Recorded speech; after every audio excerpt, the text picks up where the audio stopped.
Hola chicos, ¿cómo están? ¿Todo bien? Espero que sí. Vamos a avanzar un poquito más. Ya estuvimos trabajando con el MCM, que era el mínimo común múltiplo entre dos o más números. ¿Sí? Recuerden que cada vez que me pidan MCM o DCM, tengo que tener como mínimo dos números. No les puedo pedir, por ejemplo, calculen el MCM de 15. ¿Sí? 15 no tiene MCM. Si yo les digo calculen el MCM entre 15 y 8, ahí sí podríamos empezar a trabajar. Como mínimo siempre tengo que tener dos números. Dos o más, ¿sí? Lo que trabajamos anteriormente era el mínimo común múltiplo, que era dado dos o más números, de todos los múltiplos que tienen en común, que son infinitos, yo les pido que se queden con el más chico, ¿sí? Por ejemplo, si les pido el mínimo común múltiplo entre 12 y 20, uno tendría que escribir la tabla del 12, tendría que escribir la tabla del 20, y el primer número que se repite en ambas tablas sería el mínimo común múltiplo.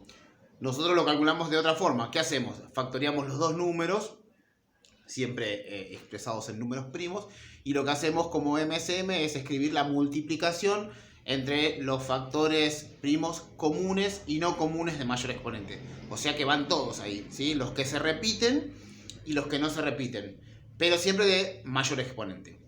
Ahora que vamos a trabajar con el DCM, que sería el divisor común máximo, que tienen dos o más números, lo que tengo que hacer es escribir todos sus divisores, que ahora ya no son infinitos, ¿sí? Los divisores de un número son finitos, o sea, tienen un fin. Por ejemplo, ¿quién divide al número 5? Lo divide el 1 y el 5, solamente 2. ¿Está bien? Si pregunto por el número 6, al número 6 lo divide el 1, el 2, el 3 y el 6. Tiene 4 divisores, ¿sí? Bien, entonces, dado un número, la cantidad de divisores que tiene siempre es finita. 2, 3, 4, ¿sí? Cuando le pido el DCM entre dos o más números, lo que tengo que hacer es escribir los divisores de cada uno de ellos y quedarme ahora con el más grande, ¿sí?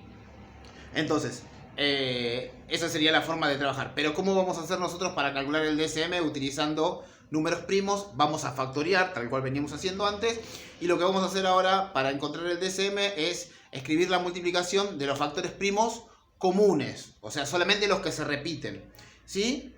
Y de menor exponente. Entonces, vamos a hacer un ejemplo, vamos a hacer dos ejemplos de DCM y ahora les voy a subir alguna tarea como para que empiecen a trabajar. Con respecto a la tarea de MCM que le habíamos entregado y ya hicieron la devolución, los corregí en el día de hoy a la mañana, venimos súper bien. La mayoría de las tareas que corregí venían con un alto porcentaje de comprensión. Así que bueno, vamos con esto, fíjense. En el primero les pido que calculen el DCM entre 8, 20 y 42. Bien, ¿qué es lo que vamos a hacer? Vamos a factorear cada uno de ellos. El 8 factoriado es dividido 2, me da 4. Dividido 2 me da 2. Dividido 2 me da 1. O sea que 8 es 2 al cubo. ¿Sí? Seguimos con esto. Si voy a factoriar el 20, 20 dividido 2 me da 10. Dividido 2 me da 5. Dividido 5 me da 1. ¿Sí? Recuerden que siempre tengo que dividir por números primos. Y habíamos dicho que si el número era par, por ejemplo el 8 o el 20, siempre nos conviene dividir por 2, ¿sí? Hasta que no se pueda más. En este caso siempre se pudo dividir por 2. En este caso fíjense que cuando llego al 5 ya no puedo volver a dividir por 2. Entonces tendríamos que probar por 3. Pero no se puede. Pruebo por 5. Dividido 5 se puede y me da 1.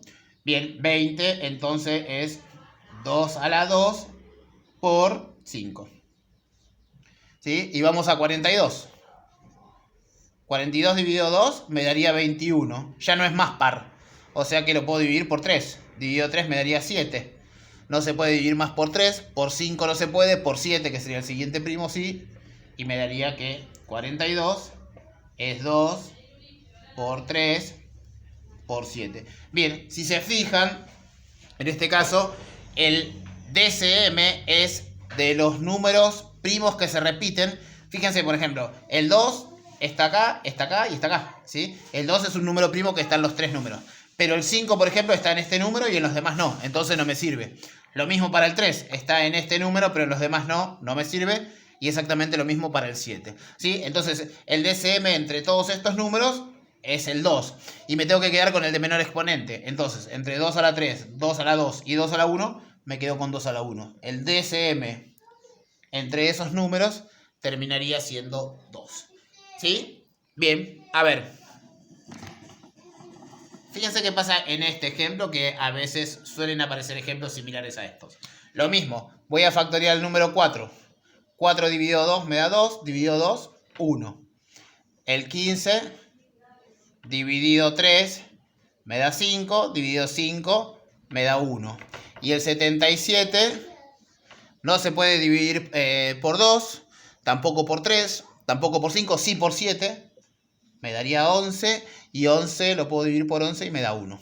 Bien, ahí terminaríamos con el factoreo. Entonces me queda que 4 es 2 a la 2, que 15 es 3 por 5 y que 77 es 7 por 11.